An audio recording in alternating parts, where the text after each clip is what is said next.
Alam mo, una kitang nakita sanggol ka, tapos lumalaki, binatang-binata na ngayon. Grabe. Anak, unang tanong, paano maging magulang si Christopher Rojas at si Gladys Reyes? Ayun po, yung masasabi ko lang po is saktong-sakto lang sila. Sakto lang po sa disiplina at syempre saktong-sakto rin sa kasiyahan. Alam mo, pinag-usapan namin yan kanina ni Romel, yun ang ginamit niya yung term. Ginamit namin yung saktong-sakto lang. Diba? Totoo Mga naman po kasi. showbiz people, pero normal na lumaki ang mga anak. Magandang pamilya, di ba? Naku, parang nakikinita ko na si Tita Julie Paras, kinikilig ngayon. Apo niya itong nakasalang, di ba? Okay. Eto, may nagkwento sa amin. Meron daw ipinarinig ang mama mo kaya Jonathan Manalo at kay Roxy Liquiga ng Star Music na composition mo. Yun daw ang dahilan kung bakit ikaw ay kinuha ng Star Music. Anong kwento ito, Christoph?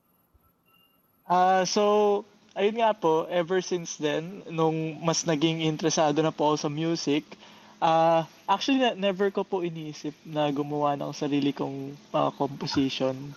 Kaso, came to a point where parang pinag-iisipan ko na rin na parang pwede naman actually. So, gumawa po ako ng testing and then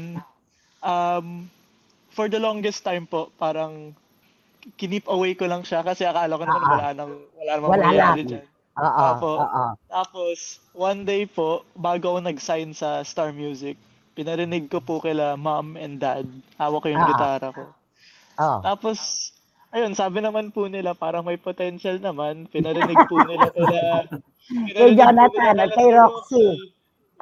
Tapos, ayun, nagustuhan naman po ata nila. So, ngayon, we're in the works po of yung pag-aareglo and ma-release na rin po siya soon. So, very excited for that.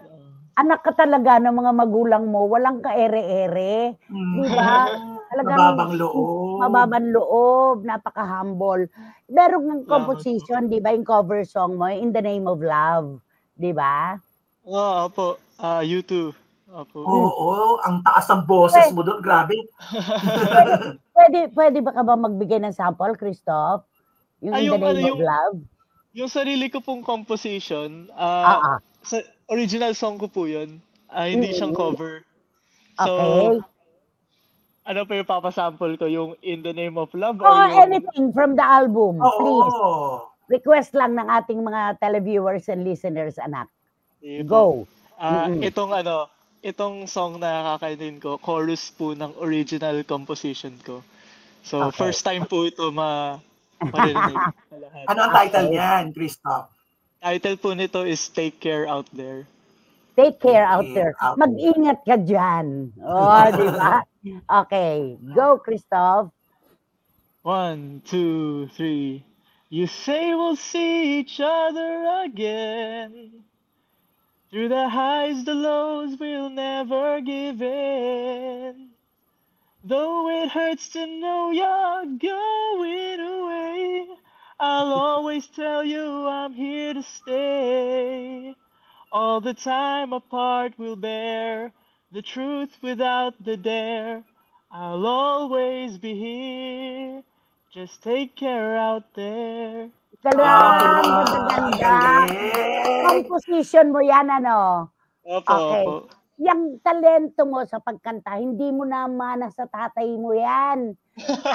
Alam mo ba, no magkarelasyon pa lang si Gladys at si Christopher, pag dinadala ko sila sa mga fiestahan, sa mga shows, hindi yan kumakanta ang tatay mo, pero napipilitan sa akin. Pero yung genre, pareho kayo, parehong rock. Si Christopher, sa rock yan maaasahan talaga. Romel, ikaw naman. Krista, pag gumagawa ka ng kanta, anong iniisip mo at sino ang iniisip mo kapag gumagawa? Katulad ng kanta mong yan, mukhang may hugot yan di ba? Mukhang may pinagdaan. Well, ayun nga po, pag gumagawa po ng kanta, iniisip ko lang po yung mga tao na malapit sa akin. So, they're very special people, syempre. May special person rin ako. Tapos, syempre, yung family ko rin po. Ini-include ko rin po sa thought process ng paggawa ng kanta.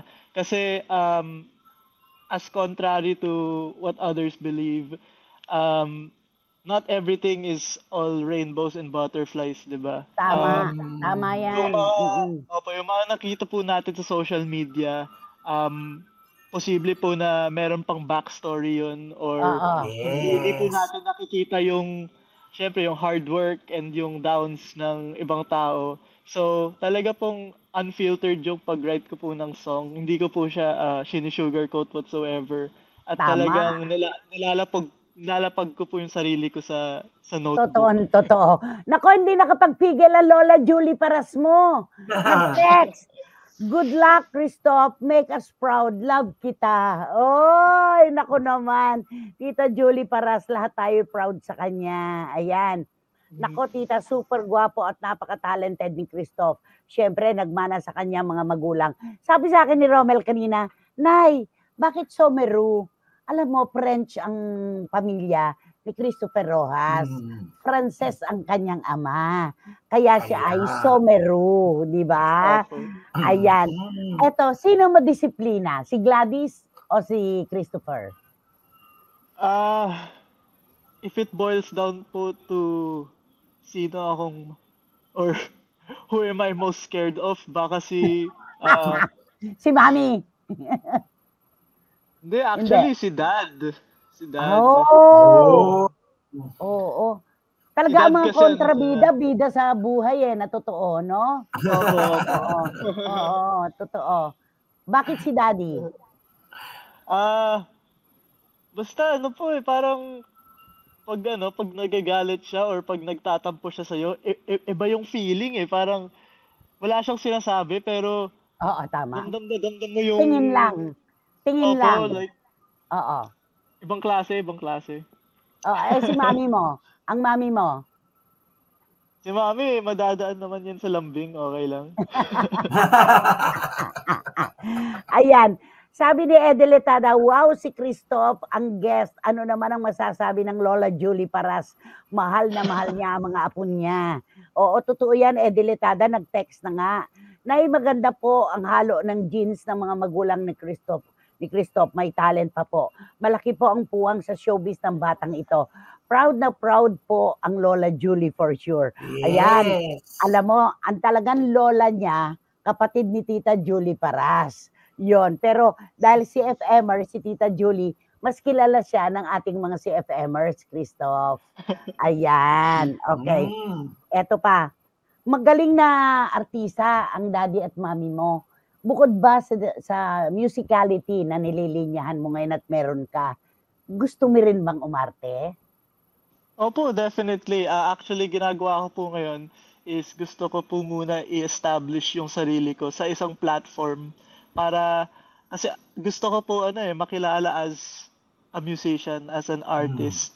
Tapos, pag-establish na po yung, kumbaga yung spotlight ko sa pagiging artist, pwede naman po mag-venture sa mga ibang mga fields katulad ng shows or movies or magaling. Magaling talaga. Ang galing-galing niyang. Alam mo, ang pagpapalaki talaga sa inyong magkakapatid ni Gladys at saka ni Christopher, no? Kitang-kita mo yung pagkakamolde na ang ganda-ganda ng respetuhan ninyo, di ba? Ang ganda.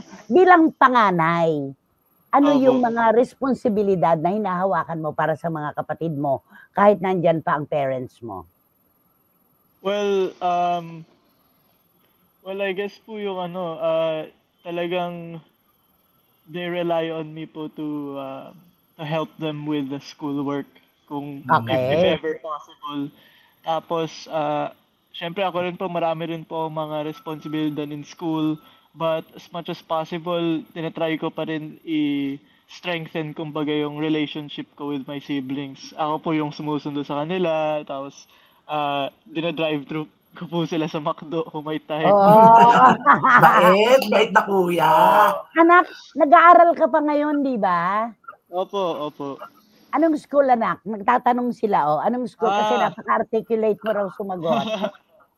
Ngayon po, freshman po ako sa University of the Philippines, UP Diliman. Wow naman! Anong course, anak? Hotel, Restaurant, and related institutions management. Wow! Naku, mama, naka sa mga magulang mo.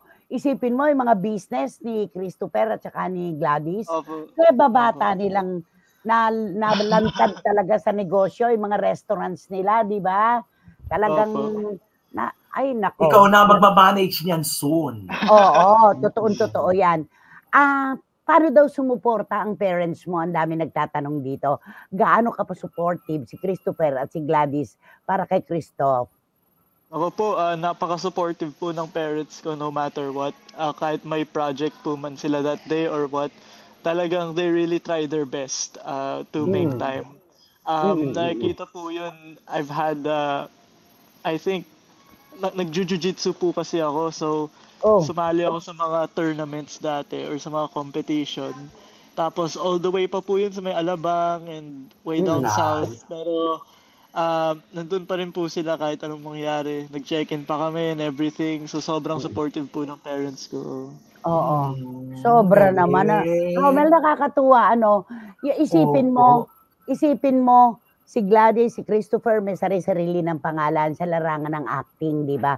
Tapos ipinanganak ang kanilang panganay sa mundo naman ng musika. Naku, nakaka-proud, di ba? Alam namin, Christoph, meron kang gustong ipag-imbita sa ating mga kababayan. Sige, mag-promote ka na, anak. Ayun po, gusto ko lang, yun nga po, I just want to say hi to Tita Julie, no? Miss ko po kayo. Sana okay lang po kayo dyan. And syempre, maraming salamat rin po sa lahat na nanonood ngayon. Sana po, supportan niyo po ako pag lumabas na rin yung mga kanta ko. Stream it wherever you can. And ayun po, sobrang excited po ako. I also want to say hi, of course, to my friends and family sa UP Diliman. Salamat rin po sa pag-support. And of course, my family back home. Sila mom and sila tito. Thank you so much. And sila lola also. Maraming salamat po. Ayan, eto, mula sa London, si Wating-Wating, Christoph, ang gwapong bata at talented. You are on your way to doing some great things indeed. Congratulations. Congratulations and best of luck. Thank you, Wating-Wating. Marami. Yan ang mga salitang kailangan ng isang nagsisimula pa lamang na makipaglaban sa karera na kanyang pinili. Christoph, thank you so much. Kumusta sa lahat? Okay, thank you. Christoph, good luck. Good luck. Maraming salamat. Thank you.